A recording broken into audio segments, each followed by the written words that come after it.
Saudi আরবে ব্যাপক ধরপাকড়, 7 দিনে গ্রেপ্তার 19,000 প্রবাসী। হাতকড়া পরানো নিয়ে সৌদি আরবে নতুন নিয়ম। বিস্তারিত জানতে ভিডিওটির শেষ পর্যন্ত দেখুন। সৌদি আরবে বিভিন্ন নিয়মকানুন লঙ্ঘনের অভিযোগে 19,600 অবৈধ প্রবাসীকে গ্রেপ্তার করা হয়েছে। তাদের মধ্যে 15,200 জনকে নিজ নিজ দেশে ফেরত পাঠানো হয়েছে। সৌদি স্বরাষ্ট্র মন্ত্রণালয় জানিয়েছে, এক সপ্তাহের অভিযানে এসব অবৈধ প্রবাসীকে গ্রেপ্তার করা হয়েছে। গত 24 এপ্রিল থেকে 1 মে পর্যন্ত সারা দেশে এই অভিযান পরিচালনা করেছে সৌদি পুলিশ।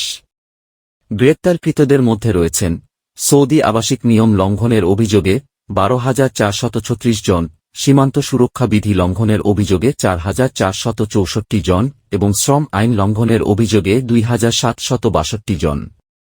স্বরাষ্ট্র মন্ত্রণালয় বলছে, বর্তমানে 53,000-এর বেশি অবৈধ প্রবাসী নিজ নিজ দেশে ফেরত যাওয়ার প্রক্রিয়ার মধ্যে আছেন। তাদের মধ্যে 4,500 নারী রয়েছেন। এছাড়া 44,000-এর বেশি প্রবাসীকে দেশে ফেরত পাঠাতে প্রয়োজনীয় কাগজপত্র নিতে তাদের কূটনৈতিক মিশনে রেফার করা হয়েছে।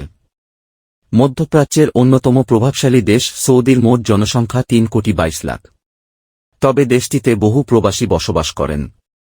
সম্প্রতি অবৈধ প্রবাসী ঠেকাতে বড় ধরনের ধরপাকড় অভিযান শুরু করেছে দেশটি। এই অভিযানের আওতায় সারা দেশ থেকে অবৈধ প্রবাসীদের গ্রেপ্তার করে সৌদি পুলিশ। হাতকড়া পরানো নিয়ে সৌদি আরবে নতুন নিয়ম। দেশের বিচার ব্যবস্থায় নতুন একটি সংশোধনী এনেছে সৌদি আরব। এখন থেকে দেশটিতে কেউ গ্রেপ্তার হলেই তাকে হাতকড়া পরানো যাবে না। তবে গ্রেপ্তার ব্যক্তি বিপজ্জনক হলে তাকে হাতকড়া পরানো যাবে। সৌদি সংবাদপত্র আল মদিনা জানিয়েছে, মধ্যপ্রাচ্যের সুন্নি প্রধান দেশ সৌদি আরবের সর্বোচ্চ আইন বিষয়ক সংস্থা ইতোমধ্যে নতুন নিয়মের অনুমোদন দিয়েছে। এখন থেকে অভিযুক্ত ব্যক্তিকে সন্দেহের বশবর্তী হয়ে হাতকড়া পরানোর উপর নিষেধাজ্ঞা আরোপ করা হয়েছে। তবে ওই ব্যক্তি নিজের বা অন্যদের জন্য বিপদ ডেকে আনলে বা পালানোর চেষ্টা করলে তাকে হাতকড়া পরানো যাবে। বিগত কয়েক বছরে বাদশাহ সালমান বিন আব্দুল আজিজ এবং ক্রাউন প্রিন্স মোহাম্মদ বিন সালমানের নেতৃত্বে সৌদিতে নাটকীয় পরিবর্তনের অংশ হিসেবে বিচার ব্যবস্থা সংস্কারের চেষ্টা করছে রিয়াদ।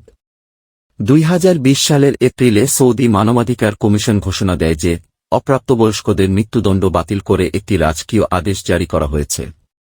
কোনো অপরাধ করার সময় অপরাধীর বয়স 8 বছরের নিচে হলে তাকে মৃত্যুদণ্ড দেওয়া হবে না। রাজতন্ত্র শাসিত দেশটির মানবাধিকার প্রতিষ্ঠার ক্ষেত্রে বিষয়টিকে একটি বড় পদক্ষেপ হিসেবে দেখা হয়।